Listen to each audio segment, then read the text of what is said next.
Hi friends, എല്ലാവർക്കും ഇന്നത്തെ പുതിയൊരു റെസിപ്പിയിലേക്ക് സ്വാഗതം.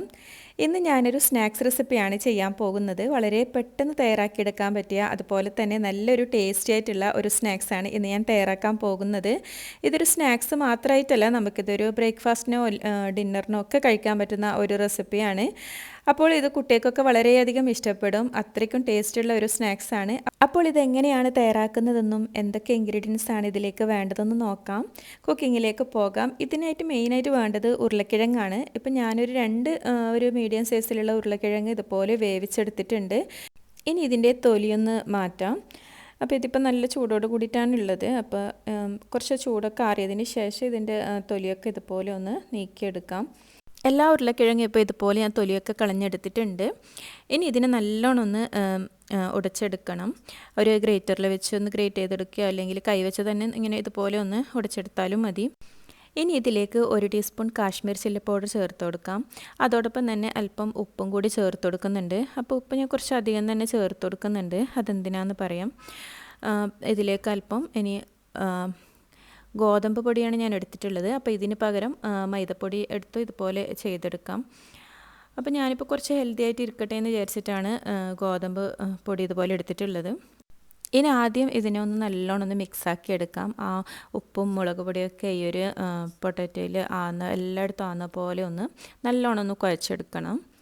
അതിനുശേഷമാണ് ഇതിലേക്ക് അല്പമായിട്ട് ഇങ്ങനെ ഗോതമ്പ് പൊടി ഇതുപോലെ ചേർത്ത് കൊടുത്ത് കുഴച്ചെടുക്കേണ്ടത്. കാരണം ഈ പൊട്ടാറ്റോ നമുക്കിങ്ങനെ സ്റ്റിക്കി ആയിട്ട് കൈക്ക് ഇങ്ങനെ ഒട്ടിപ്പിടിക്കുക. അപ്പോൾ അത് മാറുന്നത് വരെ നമുക്കിതിലേക്കൊന്ന് പൊടിയിട്ട് ഒന്ന് കുഴച്ചെടുക്കാം.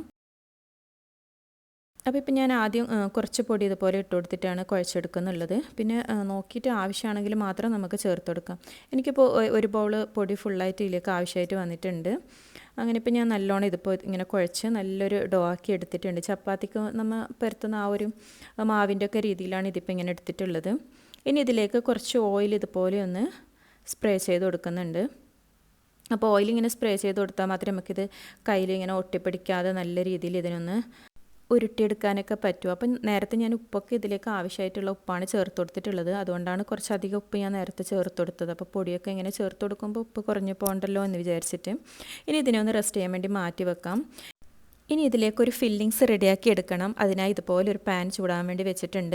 ഇപ്പോൾ പാനൊക്കെ നല്ലോണം ചൂടായി വന്നിട്ടുണ്ട്. ഇനി ഇതിലേക്ക് അല്പം ഇതുപോലെ ഓയിൽ ഒഴിച്ച് കൊടുക്കാം. നിങ്ങൾക്ക് ഇഷ്ടമുള്ള ഏത് ഓയിൽ വേണമെങ്കിലും ഇതിലേക്ക് ചേർത്ത് കൊടുക്കാം. ഇനി ഇതിലേക്ക് ഉള്ളിയാണ് ചേർത്ത് കൊടുക്കുന്നുള്ളത്. ഇതിപ്പോൾ ഒരു മീഡിയം സൈസ് ഉള്ളി ഞാനിതുപോലെ പൊടിയായി കട്ട് ചെയ്തെടുത്തതാണ്. അപ്പോൾ അതും കൂടി ചേർത്ത് ഇതൊന്ന് വഴറ്റിയെടുക്കാം. നല്ലോണം വഴറ്റി ഇങ്ങനെ കുഴഞ്ഞ പരുവത്തിലൊന്നും ആവേണ്ട ആവശ്യമില്ല. ജസ്റ്റ് ഒന്ന് ഇതിങ്ങനെ ഈ ഒരു രീതിയിലായി കിട്ടിയാൽ മതി. ഇനി ചേർത്ത് കൊടുക്കുന്നുള്ളത് 2 പച്ചമുളകാണ്. അപ്പോൾ അതും ഇതുപോലെ ചെറുതായി പൊടിയായിട്ട് തന്നെയാണ് ഞാൻ കട്ട് ചെയ്തെടുത്തിട്ടുള്ളത്. അതോടൊപ്പം തന്നെ കുറച്ച് വെളുത്തുള്ളി പൊടിയായി കട്ട് ചെയ്തതും കൂടി ചേർത്ത് കൊടുക്കാം. കാരണം ഇത് ഫില്ലിങ്സിനാകുമ്പോൾ നല്ല പൊടിയായിട്ട് വേണം ഇതുപോലെ ഇങ്ങനെ കട്ട് ചെയ്തെടുക്കാൻ. ഇനി ഇതിൻ്റെയൊക്കെ ഒരു പച്ചമണം മാറുന്നത് വരെ ഒന്ന് ഇതുപോലെ മിക്സാക്കി എടുക്കാം. ഇനി ചേർത്ത് കൊടുക്കാനുള്ളത് ചിക്കനാണ്. അപ്പോൾ ഇത് ചിക്കൻ്റെ ബ്രസ്റ്റ് പീസ് ഞാൻ മിക്സിയിലിട്ട് ഒന്ന് അരച്ചെടുത്ത് അങ്ങനെ ചെയ്തെടുത്തതാണ്. അപ്പോൾ അതും കൂടി ഇതിലേക്കൊന്ന് ഇട്ട് നല്ലോണം ഒന്ന് മിക്സാക്കി എടുക്കാം. അപ്പോൾ ഈ ഒരു ഫില്ലിങ്സ് ചിക്കൻ വെച്ചിട്ടും പിന്നെ ബീഫ് വെച്ചിട്ടോ അല്ലെങ്കിൽ ഇനി എഗ്ഗ് വെച്ചിട്ടോ അങ്ങനെ എന്ത് വെച്ചിട്ട് നമുക്ക് ചെയ്തെടുക്കാം. ഞാനിപ്പോൾ ഇത് ചിക്കന് വെച്ചിട്ടാണ് ചെയ്തെടുക്കുന്നുള്ളത്. അപ്പോൾ ഇതിൻ്റെ ഈ ചിക്കനിലെ വെള്ളമൊക്കെ ഒന്ന് വറ്റി വരുന്നത് വരെ ഇത് നല്ലോണം ഒന്ന് മിക്സാക്കി എടുക്കണം. ഇനി ഇതിലേക്ക് കുറച്ച് മസാലപ്പൊടികളും കൂടി ചേർത്ത് കൊടുക്കുക. ആദ്യം കുറച്ച് പെപ്പർ പൗഡറാണ് ഞാൻ ചേർത്ത് കൊടുക്കുന്നുള്ളത്. അപ്പോൾ പച്ചമുളക് അധികം അങ്ങനെ എരിവില്ലാത്ത പച്ചമുളക് ആയതുകൊണ്ടാണ് ഞാൻ കുറച്ച് പെപ്പർ പൗഡർ ചേർത്ത് കൊടുത്തിട്ടുള്ളത്. ഇനി ഇതിലേക്ക് അല്പം ഉപ്പും കൂടി ചേർത്ത് കൊടുക്കാം. അപ്പോൾ നിങ്ങളെ എരിവിനനുസരിച്ച് ഇതിൽ മുളക് പൊടിയും പച്ചമുളകിൻ്റെ എണ്ണയൊക്കെ ഒന്ന് കൂട്ടിയും കുറച്ചൊക്കെ എടുക്കാം. ഇനി എല്ലാം കൂടി നല്ലോണം ഒന്ന് ഇതുപോലെ ഒന്ന് മിക്സാക്കി എടുക്കാം. അപ്പോൾ ചിക്കനൊക്കെ നല്ലോണം വെള്ളമൊക്കെ ഇങ്ങനെ ഇറങ്ങി വരുന്നുണ്ട്. അപ്പോൾ അതൊന്ന് ഡ്രൈ ആകുന്നത് വരെ ഇതുപോലെ ഒന്ന് നമുക്ക് ഇങ്ങനെ ഇളക്കി കൊടുത്തോണ്ടേ ഇരിക്കണം. അപ്പോൾ ഈ സമയം അല്പം ഗരം മസാലപ്പൊടിയും കൂടി ഞാൻ ഇട്ട് കൊടുത്തിട്ടുണ്ട്. അപ്പോൾ അത് വീഡിയോ എടുക്കുന്ന സമയത്ത് നമുക്ക് പ്ലേ ചെയ്യാൻ വിട്ടുപോയതാണ്. ഇനി കുറച്ച് നാരങ്ങാനീരും കൂടി ഇതിലേക്കൊന്ന് ചേർത്ത് കൊടുക്കാം. അപ്പോൾ ഇത്ര മസാലപ്പൊടികളെ ഇതിലേക്ക് ആവശ്യമുള്ളൂ. പിന്നെ കൂടുതൽ അങ്ങനെ മസാലപ്പൊടിൻ്റെ ഒന്നും ആവശ്യമില്ല. അപ്പോൾ ഈ ചിക്കനിൽ ഞാൻ പറഞ്ഞ പോലെ ഈ വെള്ളമൊക്കെ ഒന്ന് ഡ്രൈ ആകുന്നത് വരെ ഒന്ന് ഇളക്കി കൊടുത്താൽ മാത്രം മതി. ഇത് പെട്ടെന്ന് വെന്ത് കിട്ടും. അങ്ങനെ ഇപ്പോൾ നമ്മൾ ഫില്ലിങ്സൊക്കെ റെഡിയായി. ഇനി അവസാനമായിട്ട് കുറച്ച് മല്ലിയില കൂടി ചേർത്ത് കൊടുക്കാം. അപ്പോൾ മല്ലിയില കുറച്ച് മതി. പക്ഷേ എനിക്ക് ഇതിൻ്റെ മണം ഭയങ്കര ഇഷ്ടമായതുകൊണ്ട് ഞാൻ കുറച്ച് അധികം തന്നെ ഇതിലേക്ക് ചേർത്ത് കൊടുത്തിട്ടുണ്ട്. ഇനി എല്ലാം കൂടി നല്ലോണം ഇളക്കി മിക്സാക്കിയതിന് ശേഷം നമുക്ക് ഫ്ലെയിം ഓഫ് ചെയ്യാം. ഇനി ഇതൊന്ന് തണുക്കാൻ വേണ്ടി വെയിറ്റ് ചെയ്യാം. ആ സമയം കൊണ്ട് നമുക്ക് നേരത്തെ തയ്യാറാക്കിയെടുത്ത നമ്മുടെ മാവ് നല്ലോണം ഒന്ന് ഇതുപോലെ കുഴച്ചെടുക്കണം.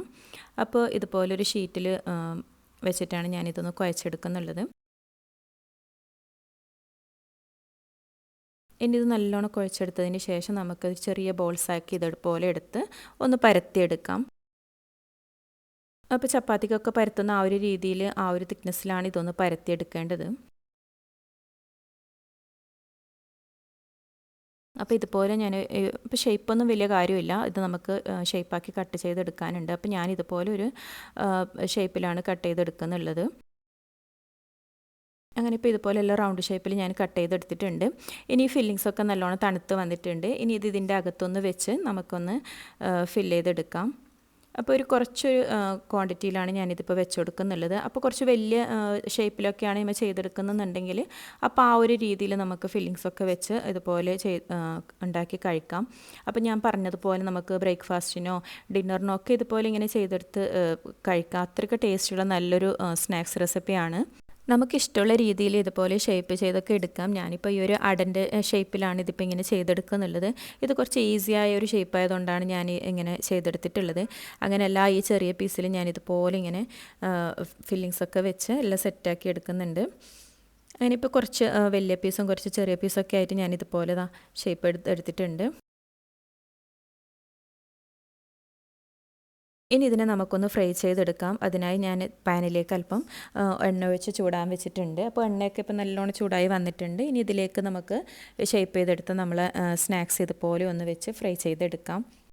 അപ്പോൾ ഇത് പെട്ടെന്ന് തന്നെ ഫ്രൈ ആക്കി എടുക്കാം. ഇത് കുറേ സമയം ഇങ്ങനെ മൊരിച്ചെടുക്കേണ്ട ആവശ്യമൊന്നുമില്ല. ഓൾറെഡി ഇതെല്ലാം കുക്കഡായ സാധനമാണ്. പിന്നെ അതിൽ ഗോതമ്പ് മാവിൻ്റെ ആ ഒരു പിന്നെ വേവേ നമുക്ക് ആവശ്യമുള്ളൂ. അപ്പോൾ അതുകൊണ്ട് ഇത് പെട്ടെന്ന് ഇതുപോലെ ഇങ്ങനെ ഫ്രൈ ആയി കിട്ടും.